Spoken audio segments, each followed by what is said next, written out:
É graça divina começar bem. É graça maior persistir na caminhada certa. Mas a graça das graças é não desistir nunca. E é com essa frase de Dom Helder Câmara que a gente recebe o nosso convidado de hoje.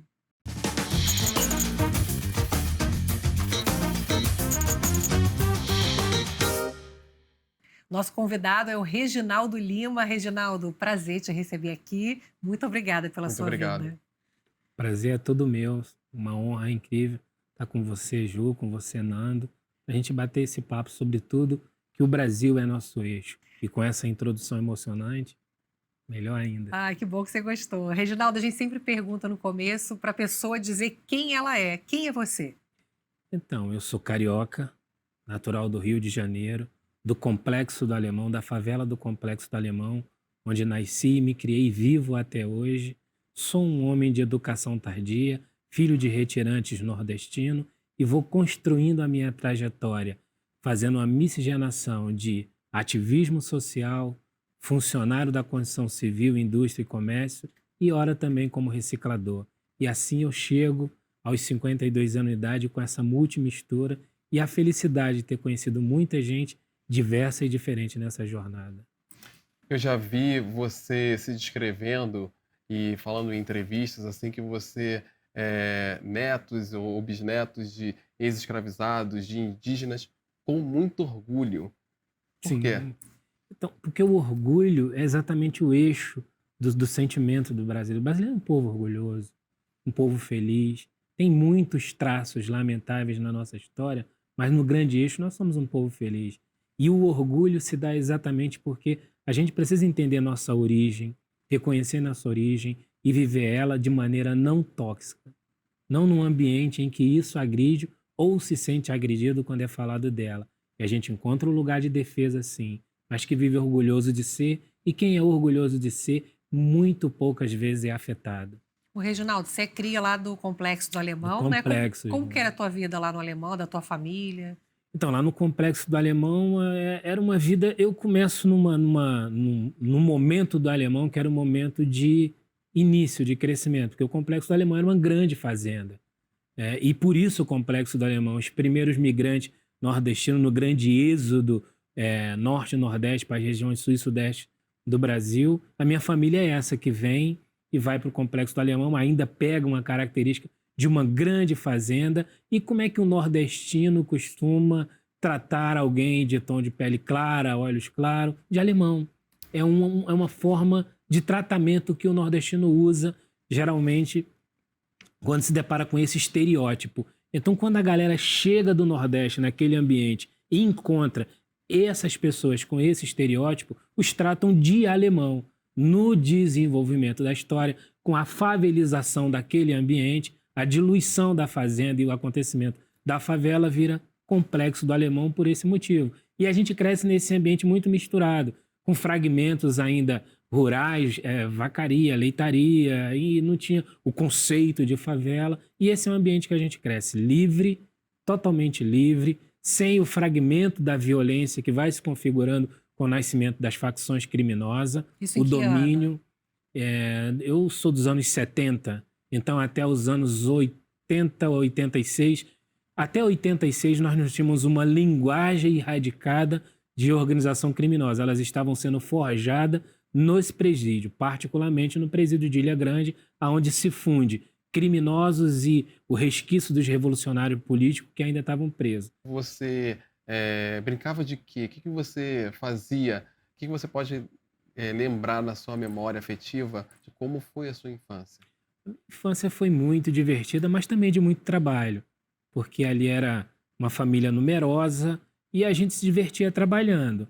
Ora, a gente estava nas feiras livres, trabalhando enquanto carregava uma sacola, desmontava uma barraca, fazia um pequeno serviço, também brincava, jogava uma bola, jogava bola de gude, soltava um peão, soltava uma pipa, mas num ambiente onde se misturava trabalho e diversão.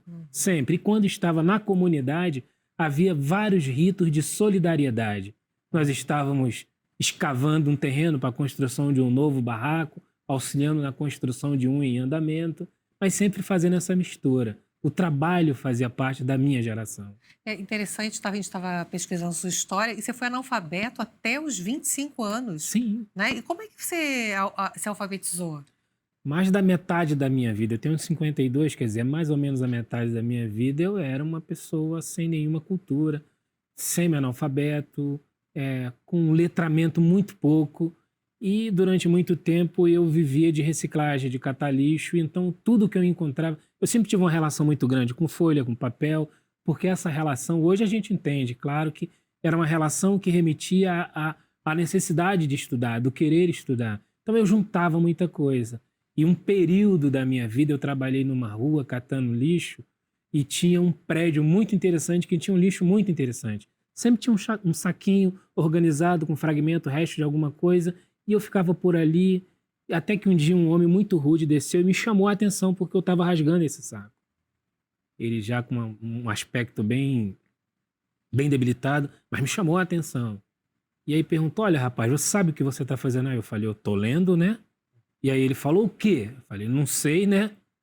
Bom, e depois disso, nos períodos seguintes, eu sempre encontrava em cima de uma caixa de papelão, em cima de alguma coisa, um livro, seria uma apostila hoje, e ia lendo aquilo sem entender. E depois passou um período mais para frente, ele desceu e começou a me ensinar aqui, ó. Aquele senhor. Aquele senhor. E ele seguia muito debilitado. Eu descobri que ele estava acometido de um câncer terminal. E o próximo semestre da vida dele e da minha, eu combinei com a minha esposa que eu cuidava dele. Enquanto eu cuidava dele, ele continuava me ensinando.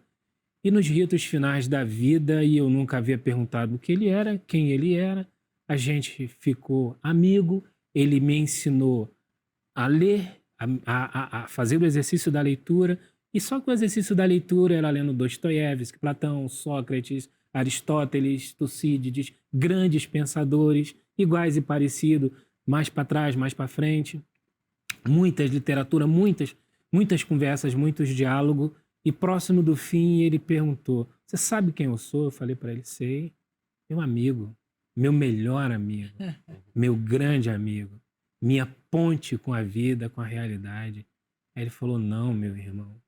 Eu sou mestre e doutor em filosofia, viajei o mundo. E aí eu cuidei dele até o final e ele me deu o que ele tinha de mais precioso, Você tinha que quantos foi anos, conhecimento. Reginaldo? Eu tinha 20 anos, talvez, Ali 22. começou essa E amizade aí começa essa minha história. e essa alfabetização. E eu fui alfabetizado pela filosofia. Que Que coisa. história incrível. Essa história é demais. Demais. Você falou da sua esposa, né? Você tem mulher, 2 filhos e um neto, né? Isso.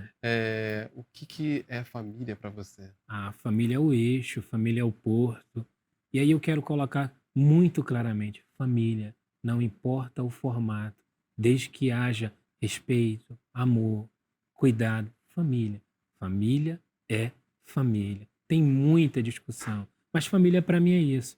É esse lugar que eu sempre volto no final do dia, é o lugar que a gente vai evoluindo, é alguém que aposta nas nossas loucuras, que quem vem do ambiente em que a gente vem tem uma vida de ativista social, se envolve com um monte de história. Num determinado momento da vida eu virei mediador de conflito. Eu achei que eu ia ser Mahatma Gandhi ou então Antônio Conselheiro. Um dos dois eu queria ser. E com uma família para cuidar. E tem que se desprender, às vezes, muitas vezes, dessa responsabilidade do lar para se dedicar a um monte de vida que não é a de casa, se você não tem uma base para voltar, ou você não conclui a loucura ou não a repara. Então Pois a família é tudo. a gente resolveu abrir o programa com uma frase do Dom Helder Câmara, porque você é muito religioso, né? O senhor é católico, né? Sou católico, isso. Senhor, você. Você, por favor.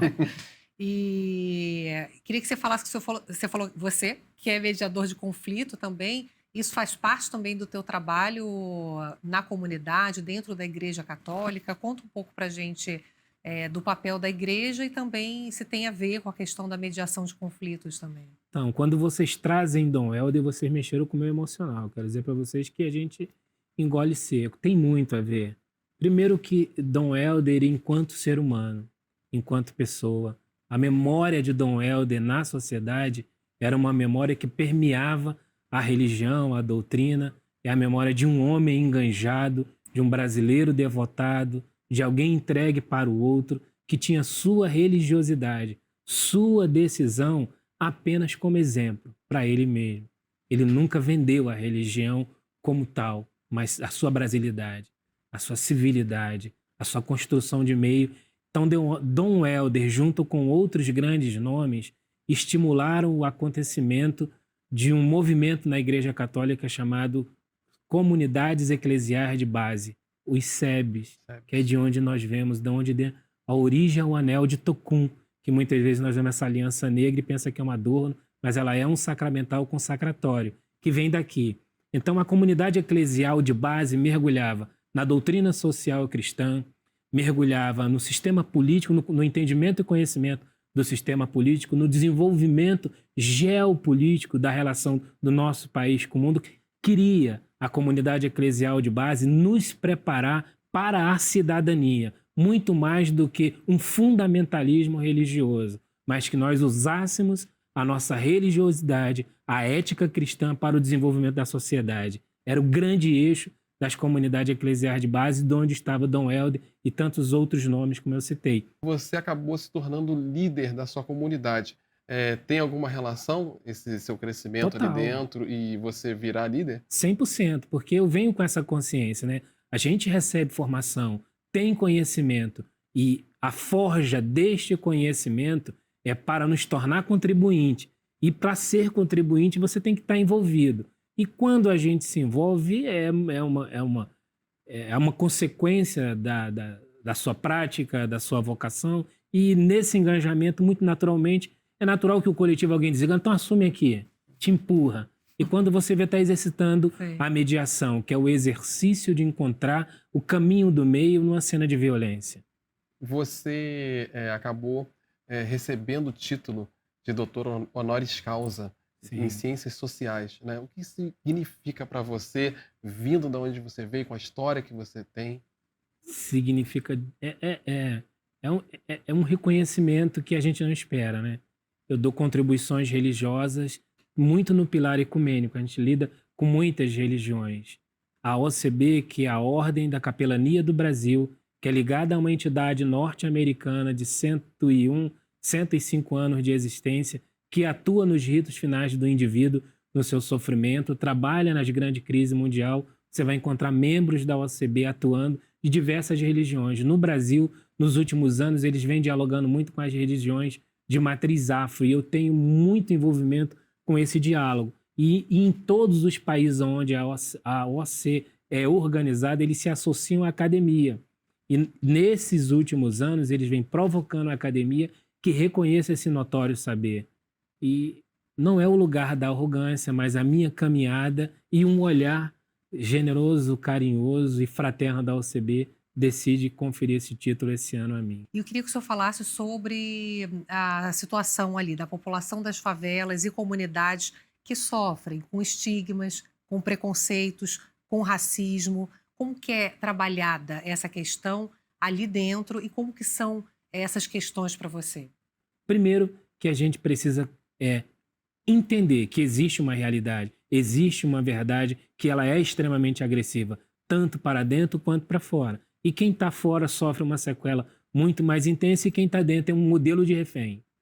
E o exagero é que isso não é a unanimidade local, não é a máxima local. A imprensa às vezes pergunta, muitos meios perguntam, quantos por cento é? Como você vai precisar? Não dá para precisar quantos por cento Quantos é. por cento dos moradores trabalham de para o morador, crime? isso. Mas com segurança é a infinita, mas infinita minoria. Não dá para você precisar um percentual, é leviano precisar um percentual, mas dizer que é a infinita minoria, e na infinita minoria há uma adesão muito grande por necessidade. A gente vai fazer um intervalo rapidinho e volta já.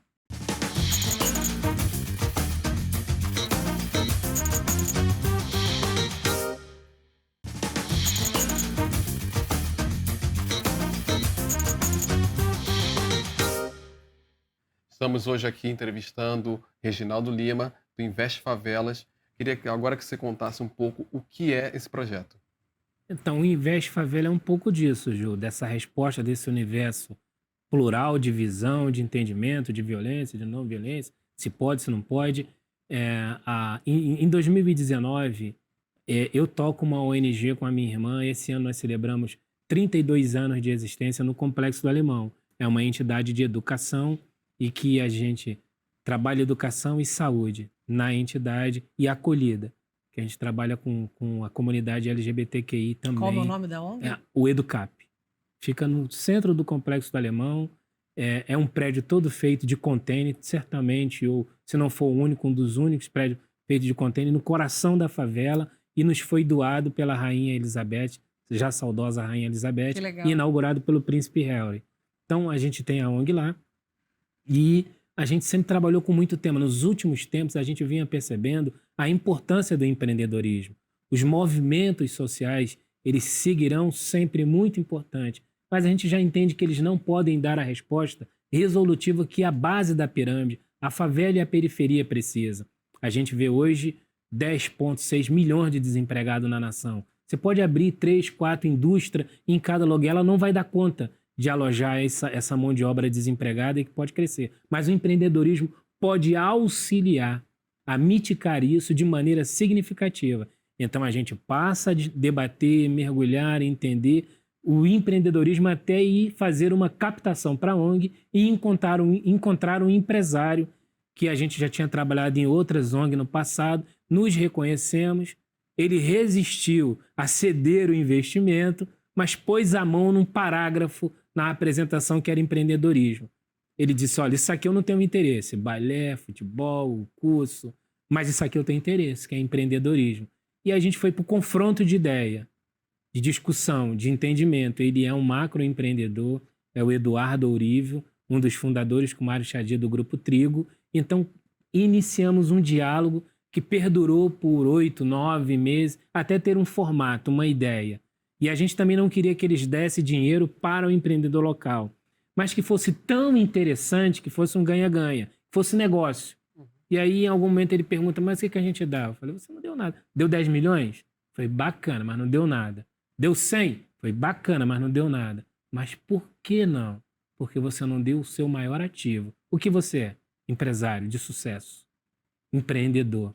Ensine a outros empreendedores como ter sucesso. E aí você terá dado o seu maior ativo. E aí a gente começa um confronto de ideia, surgem outros endeavor na história, já provado, acham bacana e viramos sócio. É um grupo de empreendedores. É um grupo de empresários que associou-se a um fundo, nós somos sócios, na favela, associou-se a favelados.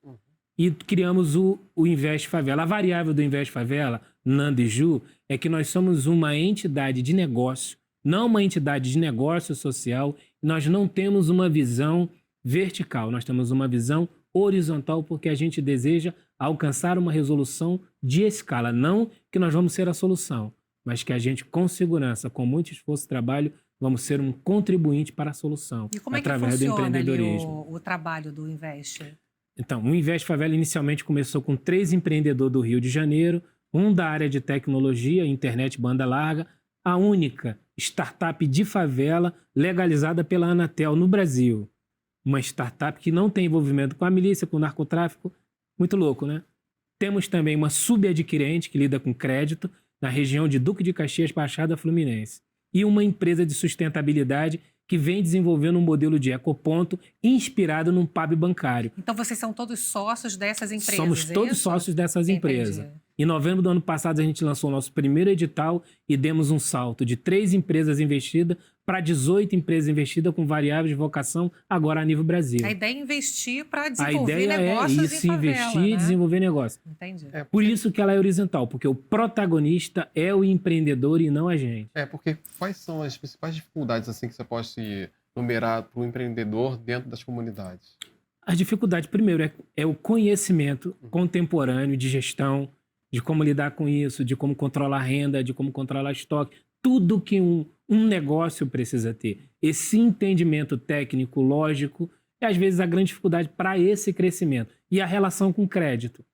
Então, o nosso investido, ele antes de qualquer coisa, ele recebe uma enxurrada de mentoria, de preparação em todas as áreas. Quando ele está aprovado nessa preparação, a gente segue para a questão a questão do crédito e a visão estratégica do negócio dele. Tem esse treinamento também. Lógico, porque senão a gente vai replicar o que o sistema financeiro vem fazendo. Não é incomum oferecer dinheiro para o empreendimento na base da pirâmide. Já começa pela história do microcrédito Sim. e outras ações que acontecem. O que é incomum é que a gente logre o percentual de sucesso que a gente vem conseguindo com essa métrica de trabalho. Pelo que você está falando o tempo todo, sempre passa essa sensação para gente de que você é esse grande mediador, esse grande meio do caminho, que é a sua formação também, né? Se você pudesse escolher um conflito para mediar no Brasil hoje, qual que você escolheria? Olha, o conflito de compreensão política. Todos os outros conflitos se resolveriam se a gente encontrasse esse lugar, não um lugar resolvido, mas um lugar apacentado, apaziguado na cabeça de cada brasileiro. Se a gente conseguir esse ambiente, porque esse ambiente garante todas as condições primárias de um país. Então, a maior crise do Brasil nesse momento não é a violência da favela, embora ela continue bastante intensa, não é o que acontece no meio urbano, até porque todo o sistema de segurança, ou em maior ou em menor grau, continua se dedicando a isso. Temos um grande profissional investido com isso, mas o nosso maior ambiente de insegurança é o sistema político. Se eu pudesse, tivesse condições, capacidade, eu ficaria imensamente feliz de conseguir encontrar esse ambiente, porque nesse ambiente seguro estaria o país. Estando o país, estaríamos nós, os nossos e todos os outros. Estamos precisando. Ô, Reginaldo, quando você olha ali para o Complexo do Alemão, o que você vê? Olha, Ju, eu vejo um alemão que cresceu, eu vejo um alemão que se tornou midiático, mas eu vejo um alemão que tem muita coisa bacana interna se desenvolvendo, crescendo, indo embora. Eu vejo toda uma geração nova, mais orgulhosa de ser favelado, com mais vontade de crescer na favela, com menos adesão ao sistema criminoso. Embora todo mundo ache o contrário, mas a juventude está ali fervilhante, está olhando um monte de coisa. Tristemente ainda não tem essa inclinação para a educação, que é uma falha estrutural que não se corrigirá amanhã de manhã. A gente ainda demanda mais um tempo para frente, mas é uma juventude que não necessariamente está buscando uma vida de crime, mas que está olhando um monte de outra opção. Você vai encontrar lá o jornal Voz das Comunidades, do René. Maravilhoso. René Você vai encontrar lá maravilhoso. a Natália, Natália. que o olhar dessa nossa foto aqui. Você vai encontrar lá... Linda foto, né? Você vai encontrar o Luta pela Paz, você vai encontrar o Bailé da Ellen Serra, que dá grandes contribuições para o Bolshoi. Nas audições do Bolshoi, tem saído bailarino para o grupo principal do Bolshoi. Exatamente. Então, vários, né? seja o alemão ou todo o território periférico de favela do Brasil, como o alemão tem dado essas boas contribuições. Então eu vejo a minha favela contribuindo cada vez com mais índice qualitativo para a cidade, para o estado e para o país. Isso mesmo. Reginaldo, o que é ser brasileiro? O brasileiro é isso aqui, cara. É a gente poder sentar diante das câmeras, esquecer elas e nos enxergar. Brasileiro é fraternidade acima de tudo. Existe uma relação de irmandade não debatida, não discutida, dificilmente sentida, mas profundamente praticada. Se acontecer um incidente ali na esquina, nós vamos nos mobilizar. Quando o Brasil profundo, o Brasil que sofre, sofre mais, nós nos mobilizamos, nós nos entristecemos. Ou seja, o sentimento coletivo, ele é um sentimento de fraternidade. Então esse é o Brasil que sente, o Brasil que se une, o Brasil que resiste a um ambiente que nos últimos anos dilacera aqueles que estão na cátedra de poder, que deviam ter todas as responsabilidades primárias e não trazem, a gente vai resistindo.